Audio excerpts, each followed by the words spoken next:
Assalamualaikum warahmatullahi wabarakatuh.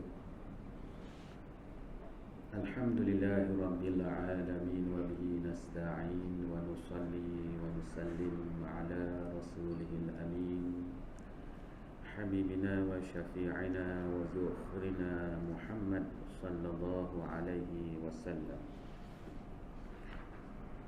قال رب اشرح لي صدري ويسر لي أمري واحلل عقدة من لساني يفقه قولي سبحانك لا علم لنا إلا ما علمتنا إنك أنت العليم الحكيم أشهد أن لا إله إلا الله وحده لا شريك له وأشهد أن محمدا عبده ورسوله أما بعد.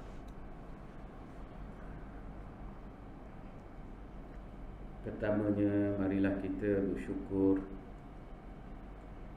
kepada Allah Subhanahu wa ta'ala dengan segala nikmat yang Allah Subhanahu wa ta'ala kurniakan dan limpahkan kepada kita dengan nikmat iman, nikmat Islam,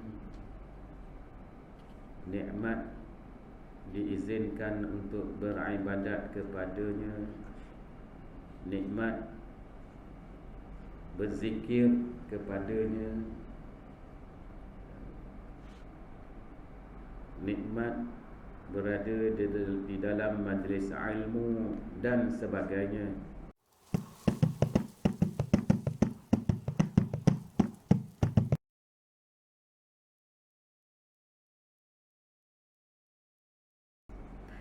Jadi insya-Allah pada malam ini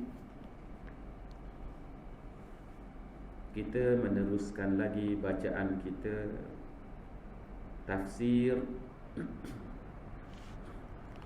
Al-Quranul Karim yang berjudul Safwatut Tafasir li Syekh Muhammad Ali As-Sabuni rahimahullah. Jadi insya-Allah pada malam ini kita sambung pada muka surat yang ke-90, menceritakan mengenai beberapa juzuk balaghah, al-balaghah yang dinyatakan oleh Syekh Mufassir pada noktah yang kelima. Qala alladhina la ya'lamun, qala alladhina la ya'lamun fihi tawbikhun 'azimun li ahli al-kitabi li'annahum nazamu anfusahum ma'a ilmihim fi silkin man la ya'lamu aslan. Jadi di sini Syekh Mufassir ini memberi perhatian kepada perkataan qala allazina la ya'lamun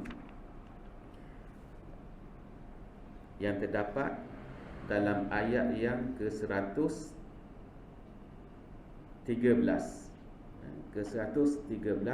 daripada surah Al-Baqarah ini. Wa qalatil yahudu laysatin nasara ala syai'in wa qalatin nasara laysatil yahudu ala syai'in wa hum yatluna al-kitab kadzalika qala alladhina la ya'lamuna mithla qawlihim. Berkata orang-orang Yahudi, tidaklah orang Nasrani itu ala syai'in, berada di dalam suatu kelebihan. Demikianlah juga berkata orang-orang Nasrani, laisatil yahudu ala syai'in, orang-orang Nasrani mendakwa, mengata kepada orang-orang Yahudi, orang Yahudi pun tiada apa-apa kelebihan. Ala syai'in, laisatil yahudu ala syai'in, tidak ada apa-apa kelebihan. Wahum yatlunal kitab, dan dalam keadaan mereka ini membaca kitab yang diturunkan kepada Nabi yang diutuskan kepada mereka. Nabi Musa diutuskan kepada kaum Yahudi, diturunkan kepada Nabi Musa alaihissalam akan kitab, kitab Taurat. Dibaca kitab Taurat. Orang Nasrani diutuskan kepada mereka itu Nabi Isa alaihissalam. Diturunkan kepada Nabi Isa alaihissalam kitab Injil. Mana dua-dua golongan ini ada Rasul, dan diturunkan kepada kedua-dua Rasul ini akan kitab dari sisi Allah Subhanahu Wa Taala. Tapi seolah-olah tidak diturunkan apa-apa kitab, seolah-olah tidak diutuskan seorang pun Rasul kepada mereka ini. Sebab itu Allah Subhanahu Wa Taala menyatakan wa kadzalika qala alladzina la ya'lamuna mithla qaulihim. Jadi di sini qala alladzina la ya'lamun itu fihi tawbihun azimun. Di sini fihi maknanya pada perkataan ini merupakan tawbihun, satu celaan, suatu kutukan yang besar, satu cemohan yang besar kepada kedua-dua golongan ini, sebab dia mendakwa sesuatu yang salah. Mendakwa sesuatu yang salah. Kedua-dua golongan ini, Yahudi ada Rasul, ada kitab. Yahudi yang beriman kepada Nabi Musa, beriman kepada kitab Taurat itu orang yang beriman dengan Allah Subhanahu Wa Taala. Begitu orang Nasrani beriman kepada Nabi-Nabi dan Rasul-Rasul sebelumnya, sebelum Isa alaihissalam, berpegang kepada kitab Injil alaihissalam. Mereka itulah yang beriman kepada Allah Subhanahu Wa Taala. Jadi maknanya mereka ini adalah golongan yang baik, golongan yang betul.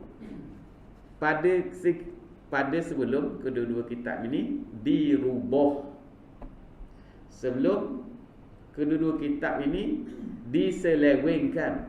Jadi mereka itu golongan-golongan yang betul, yang beriman kepada Allah Subhanahu Wa Taala, sekiranya mereka ini berpegang kepada kitab yang diturunkan kepada kaum masing-masing itu. Jadi tidak munasabah masing-masing ni berlaga sama sendiri. Sebab masing-masing ada kitab, dan kitab itu tidak akan berlawanan di antara satu sama lain, kerana kedua-dua kitab itu min indillah, daripada sisi Allah Subhanahu Wa Taala, dan kedua-dua rasul tersebut diutuskan oleh Allah Subhanahu Wa Taala. Jadi dua-dua pihak duduk mengata di antara satu sama lain.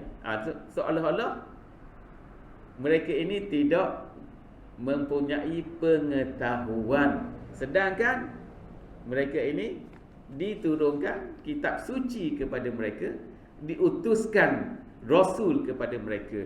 Wahum yatlunal kitab. Dia duk mengata ni, sama-sama mengata ni di antara satu kaum dengan kaum yang lain itu. Orang Nasrani kata orang Yahudi, orang Yahudi kata orang Nasrani. Seolah-olah mereka ni tak tahu apa satu. Sedangkan wahum yatlunal kitab, sedangkan dalam keadaan mereka itu ada kitab dan membaca kitab tersebut, faham kandungan kitab tersebut, tapi masih duk mengata di antara satu sama lain. Ini sebab apa ni? Sebab menolak kebenaran. Itu. Bila tolak kebenaran, dia akan timbul kerosakan. Aslul fasadi, Asal kerosakan ialah apa? Tarkul haqq, meninggalkan kebenaran. Begitulah tuan-tuan sekalian, makna faedah ataupun ibrah daripada ayat ini ni, bukannya kita nak bukan terhad kepada cemohan kepada kedua-dua kaum ini. Sebab apa cemoh Yahudi? Sebab apa cemoh Nasrani? Ni sebab dia menolak kebenaran. Sedangkan mereka itu diturunkan dengan kebenaran, iaitu kedua-dua kitab itu. Rasul diturunkan kepada mereka. Lepas tu duduk mengata di antara satu sama lain dengan perkataan, dengan dakwaan yang salah. Jadi di mereka ini menolak kebenaran. Begitu jugalah dalam kehidupan seharian kita. Menolak kebenaran, maka rosaklah yang akan muncul. Tidak kiralah di peringkat mana dah. Di peringkat diri kita sendiri, di peringkat kejiranan kita, di peringkat kampung kita, daerah, negeri, negara dan sebagainya lah. Masing-masing kalau takut kebenaran, ia akan membawa kerosakan. Tolak je kebenaran, rosaklah yang akan menimpanya.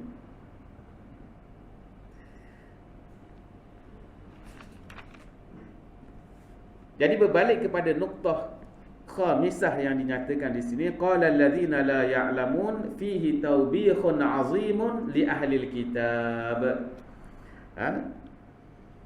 Pada perkataan ini mengandungi celaan yang besar terhadap ahli kitab, kerana mereka itu meletakkan diri mereka ma'a ilmihim, sedangkan mereka ini berilmu.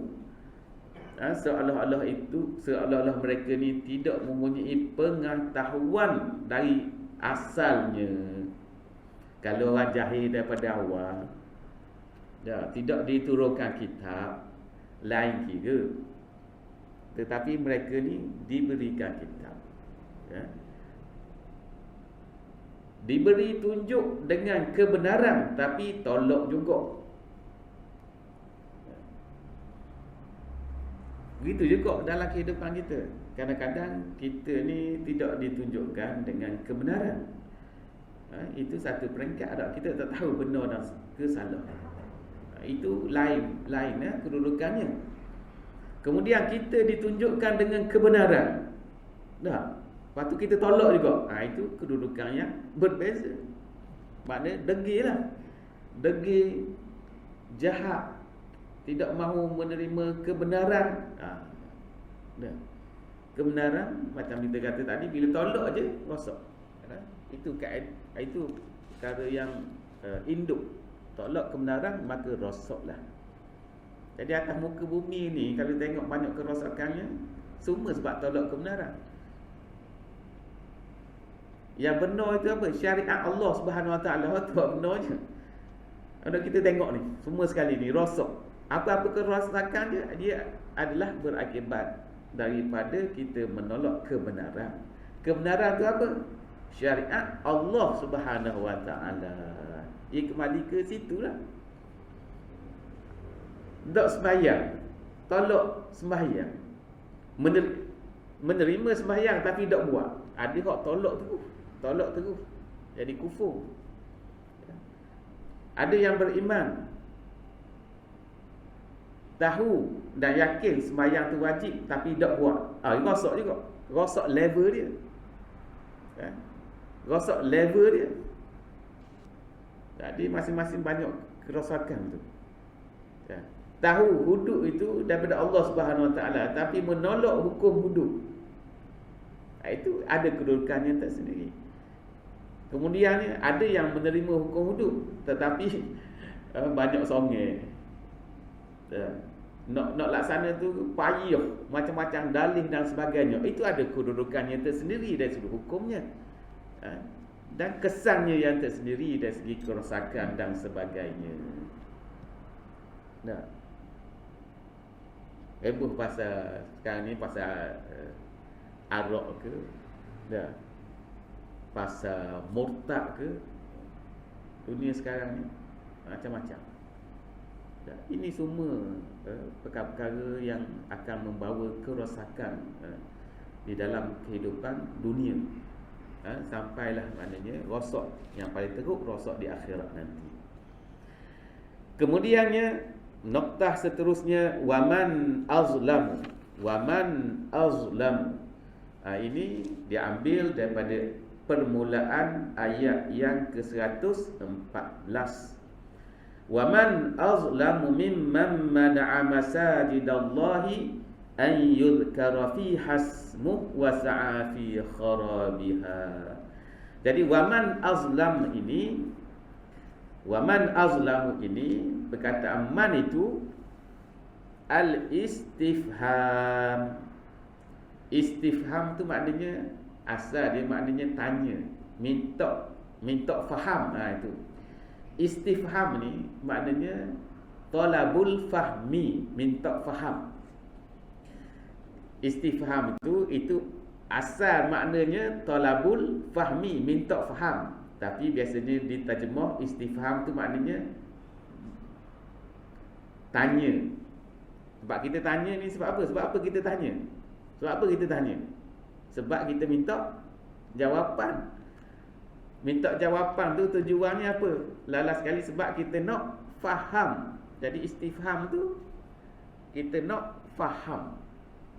Cuma istifham ni tanya. Man itu man, waman, dan siapakah? Man tu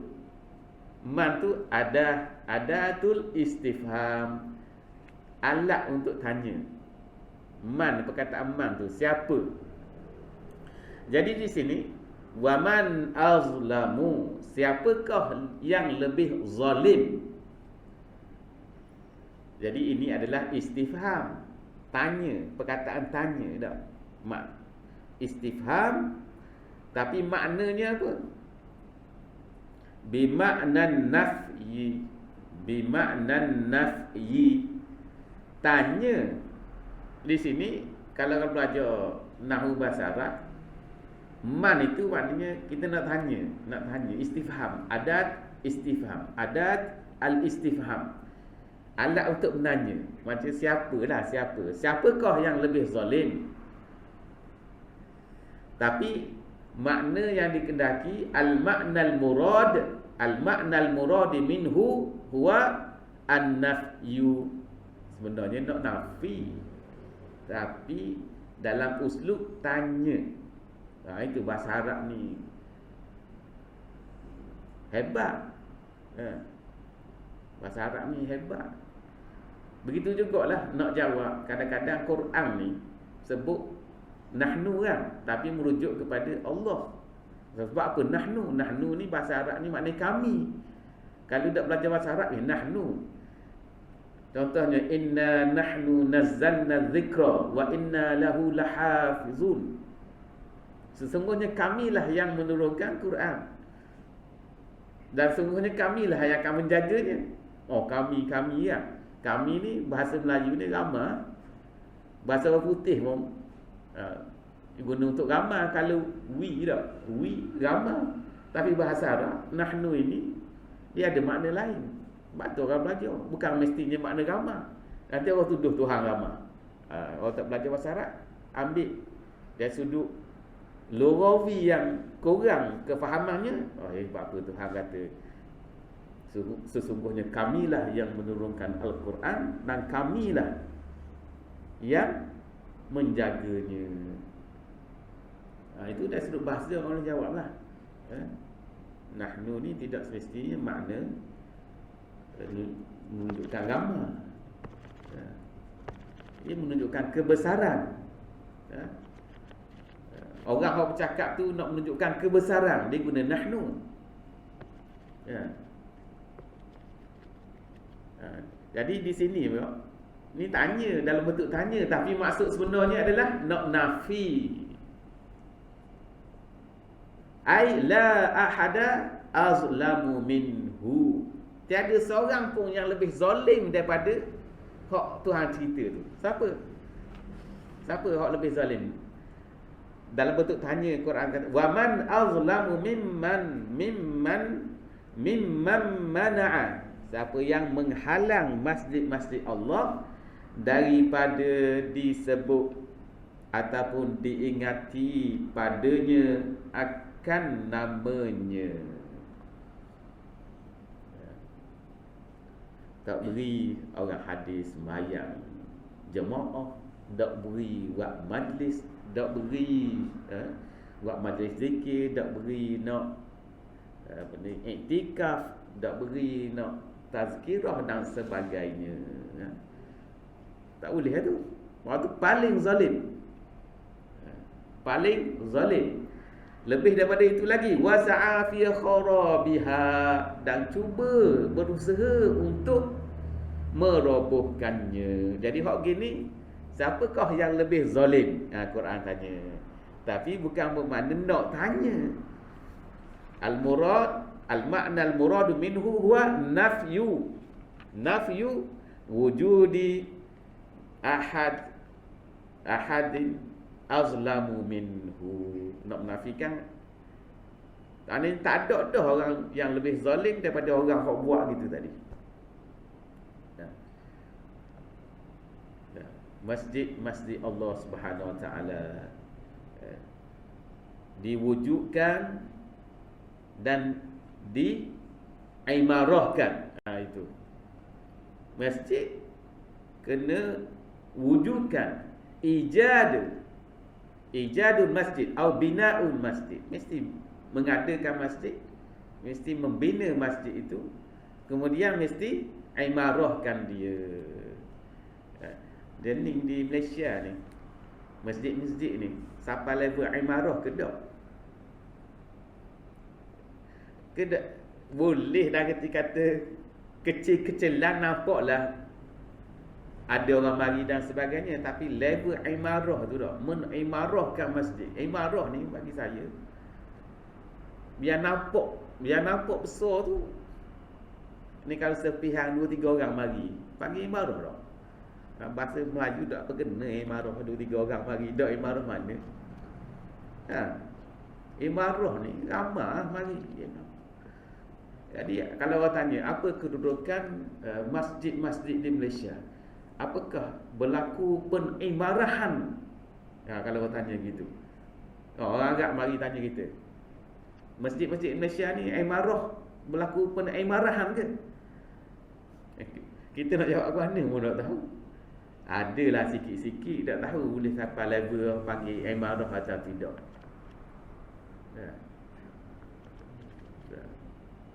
Ada waktu teruk lagi, berapa orang? 2, 3, 4 orang kan. Sekadar maknanya boleh buat solat jamaah, bolehlah dikira dah. Jamaah tu 2-3 orang jamaah dah nak kira imarah, belum tentu lagi. Maknanya walaupun tidak dihalang tu, tidak ada orang yang menghalang orang Islam di Malaysia daripada menaimarahkan masjid. Physically tak ada orang halang pun, tapi dah halangannya halangan dok nampak. Halangan diri sendiri. Hak diri je menghalang. Gesaan-gesaan macam-macam dah dalam media awam, media-media sosial memang suruh menaimarahkan masjid. Cuma signboard menaimarahkan masjid kurang. Nak banding dengan bayar zakat. Kalau bayar zakat nampak signboard dah, tapi menaimarahkan masjid kurang. Tak je nampak. Nampak tak Terengganu ni? Tak nampak tak. Tapi kalau signboard supaya membayar zakat, ada. Itu rukun lah ke? Rukun Islam lah ke? Moleknya semayang memanglah level, tapi semayang tu level orang penting lagi. As-salatu imaduddin. Sebab apa saya kata gitu? Kalau orang tak semayang, rasa payah sikit nak bayar zakat. Rasa-rasalah pendapat peribadi, payah sikit nak bayar zakat. Sebab dia tak semayang dah. Kalau orang semayang, kalau dia jaga semayang dia, mesti dia bayar zakat. Mesti dia bayar zakat, mesti dia takut. Kalau orang tak semayang, kalau semayang dia boleh tinggal, tak menjadi tiang agama dia, zakat. Jadi sebenarnya kita kena bersungguh pada hafsah lagi. Kena bersungguh. Sebab tu Nabi SAW bersabda, man aqamaha faqad aqamaddin. Siapa yang mendirikan sembahyang, dia mendirikan agama. Mana orang lain tu yang akan buat? Ya. Siapa meruntuhkan sembahyang, dia meruntuhkan agama dia. Jadi orang lain tu dia tak buat. Sebab tu kita ni kena bijak, kena pandai hak mana duduk tunggu atas dulu. Mana dulu kategori dia tu. Walaupun kesemuanya itu memanglah rukun, rukun Islam. Tapi ada hak yang bila buat tu hak lain ikut belaka. Tu dah. Ya. Hatta nak cari orang nak jadi bini pun terus cari agama. Sebab apa? Dah bila dah agama ada pada dia, hak lain tu duduklah dengan dia. Senang je. Hak baik-baik lain tu duduklah dengan dia. Sebab dia ada agama. Ya. Dan agama itu kena tengoklah beragama. Kena tengok dia tahu dia sembahyang ke tidak. Orang lain tu insya-Allah. Kalau tak sembahyang, tak taat Allah, macam mana nak taat tok lelaki? Gitu senang kira. Ya. Senang kira. Biar faham mudah gitu. Jadi di sini orang yang menghalang daripada masjid-masjid Allah ini diingati, disebut padanya akan nama Allah, ya, dan berusaha untuk merobohkan masjid. Tadi mengosongkan, jangan mari. Tapi alhamdulillah di Malaysia ni tak ada lah begitu. Di Malaysia ni suruh mari macam-macam. Ya. Kalau di surah kita ni mungkinlah secara halusnya bukan kita nak tunjuk cara kasar. Secara halusnya, apabila pihak surau menyediakan bantuan, kan, ramai mana cikgu? 70 orang, 80 78 orang. Bagi saya lah, kalau saya faham, secara halusnya itu juga kita mengundang orang supaya mengimarahkan surau. Secara halus kita tak kabarlah ke dia. Tapi saya punya perasaan, kadang-kadang kita terfikir juga. Yelah, nanti kita katakan orang terasa hati. Tapi secara halusnya begitulah. Sebut setakat tu lah, tak nak kata lebih-lebih. Secara halusnya itu adalah dakwah daripada pihak kita. Dan kita harap orang fahamlah, dakwah secara halus, tidak menafikan keikhlasan kita, memberi sumbangan dan sebagainya. Itu adalah dakwah secara halus, membantu apa yang nampak ketidakupayaan mereka itu. Jadi kita beri di situ, kan?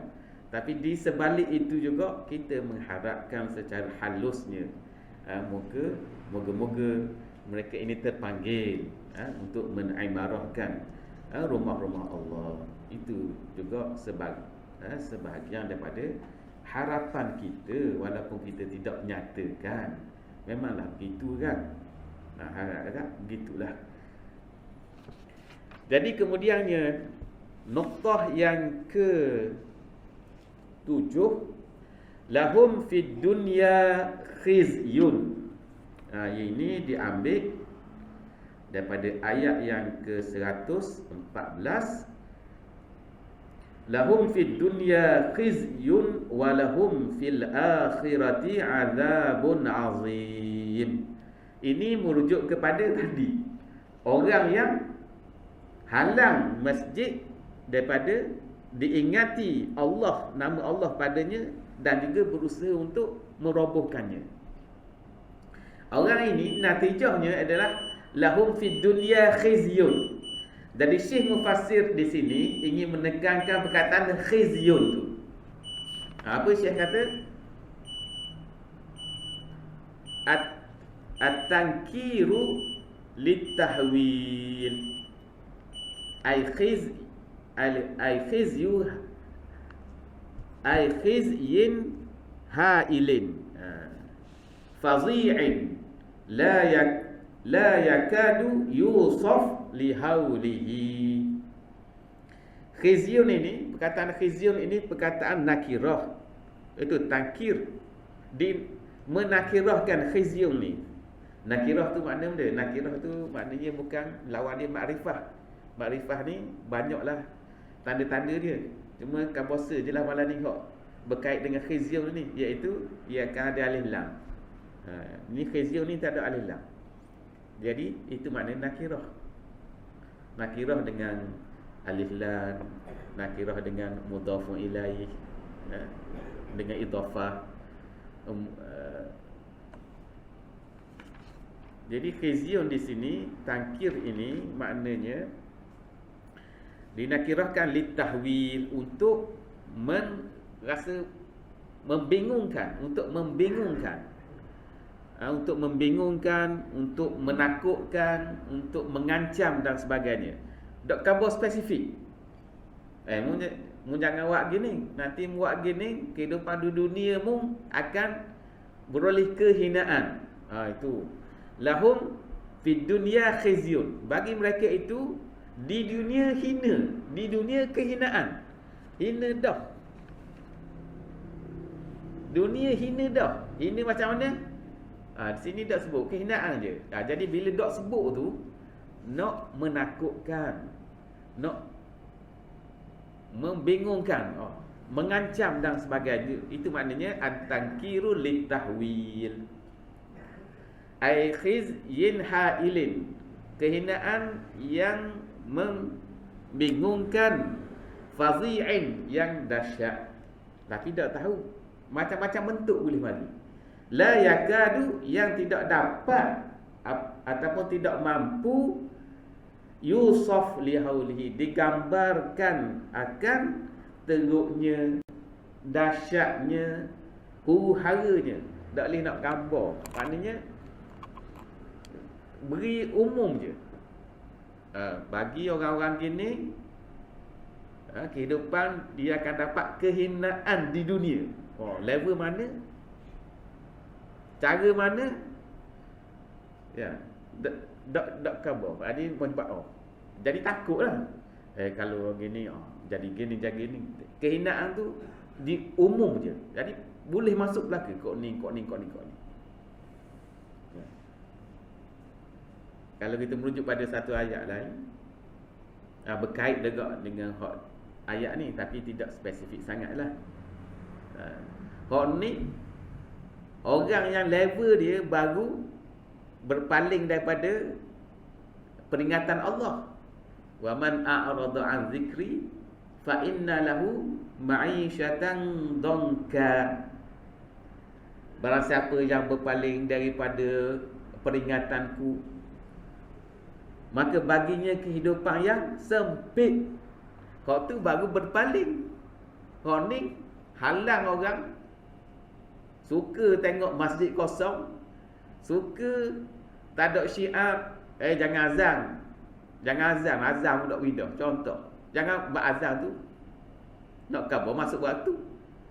Nak khabar masuk waktu sebab apa? Kena khabar saya saja. Nak khabar masuk waktu supaya orang mari sembahyang. Ni azan pun tak wi. Azan pun tak wi. Hak tu lagi berat. Hak yang ayat hak baca ke dia tadi, orang yang berpaling sahaja kehidupan dia sempit dah. Kalau orang hak tadi nak halang ni, nak ngajar agama dak wi, nak ngajar kitab dak wi, nak ngajar Quran dak wi, nak ngajar fardhu ain pun dak wi belaka. Susah. Kita bimbang juga ni. Kadang-kadang ni cetusan fikiran saja. Buat masjid ni buat payah. Buat masjid buat payah. Ya, orang mari masjid kerana tempat sembahyang, nak tempat sembahyang tu naik tangga orang tu duduk. Allahu akbar. Sebab tu saya memang tak suka. Tangga nacang naik. Memang kena pegang kena pegang bagi benda tepi dia ni. Nak boleh ke naik, buat mayang atas. Contoh. Jadi dok sesuailah dengan ruh ni. Ruh nak suruh orang mari ni jangan payah. Nak suruh orang mari kedai kita, itu spek je. Betul tak? Betul spek, itu spek nak bagi kedai dia. Allah, macam tak mau ni masuklah tu. Jadi konsep tu dok kena. Konsep tu dok kena. Kita tahu konsep ni nak suruh orang mari. Nak mari ni pelbagai. Hatanya orang hok bertongkak pun kena mari. Dalam hadis orang hok buta pun kena mari. Dah kalau orang buta nak mari nyacang begitu tangga ke mana? Sebab tu seni bina pun orang kena faham. Nak bina masjid dan sebagainya kena faham. Ini macam ada belajar. Buat peseng begini. Dah.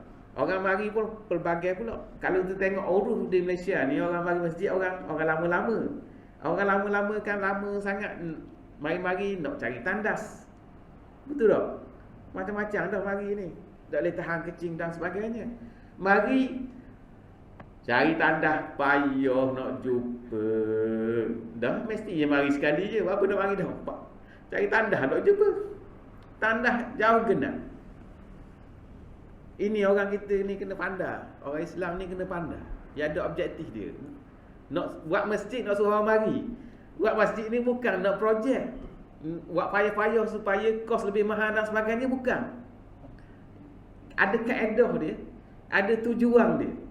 Jadi kita takut orang-orang gini CP-CP terkena juga. CP-CP terkena juga. Kita bimbang. Kita tak kata terkena, takut-takut terkena CP-CP. Dah. Itu maksud kita. Makna kita ni kena pandai. Orang Islam ni bukan seni bina ni nak lawa, nak mahal. Dia ada matlamat dia, maqasid dia. Maqasid fi bina'il masjid. Mesti ada. Mesti nak mudah, mesra dan sebagainya. Orang ramai boleh mari. Ni mari sekali tak mau mari dah apa, naik tangga nyacang gitu. Mana ni nak mari? Dan kalau jatuh mudarat pula kepada dia. Jadi begitulah tuan-tuan sekalian, sikit sebanyak kita sempat baca pada malam ini. Kita baca satu lagi lah. Yang ke-8 itu alimun. Alimun. Allah bersifat dengan alim, dengan ilmu. Ilmu segala kepakaran lah duduk dengan Allah Subhanahu Wa Taala. Alim ini adalah sirah fa'il, sirah mubalaghah, lil mubalaghah. Nak kamu hebat sangat dan tak ada dah hak lebat. Ada segi ilmunya yang dapat mengatasi, tak ada ngesut dah. Tak ada dah. Dan ilmu Allah ini tidak ada batasan, tidak ada batasan menembusi inkishaf Allah Subhanahu Wa Taala ni habis-habis. Boleh tengok belaka, boleh tahu belaka, boleh nampak belaka, mengesut dah. Aiwasi'un ilmi, luas ilmu Allah. Luas tak habis ngesut dah. Tak ada nak gambarkan dengan perkataan pun, tak boleh nak gambarkan sebenarnya. Tak boleh nak gambarkan. Cukuplah dengan perkataan yang sekadar ini menggambarkan Allah itu segala-galanya, tahu belaka. Jadi itulah saja sikit sebanyak bacaan kita dan penerangan sikit sebanyak yang telah diberikan oleh Syekh Mufassir. Moga-moga kita mendapat kefahaman dan cuba untuk merealisasikan amalannya dalam kehidupan kita. Wabillahi taufiq wal hidayah. Wassalamualaikum warahmatullahi wabarakatuh. Wallahu a'lam.